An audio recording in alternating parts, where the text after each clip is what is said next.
کت خدا دوباره دارید واکسن همین میزنید. کار از محکم کاری عیب نمی کنندی. ناکروی جهش یافته آمدندی، باید از خودم مراقبت کنمندی.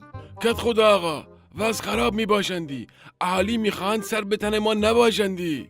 قال قال باز که شروع کردی، من خودم به اندازه کافی پریشان هستم.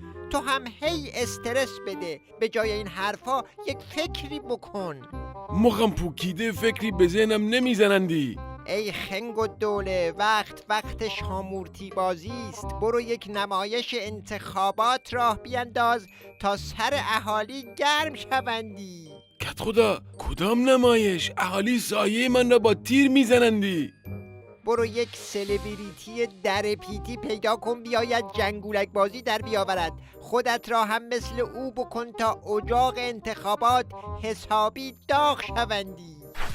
اهای اهالی فینیتو، انتخابات علاج مشکلات میباشندی. زکی کت خدا خودش میدونه کسی حرفشو نمیخره، حرفشو گذاشته تو دهن این مارمولک.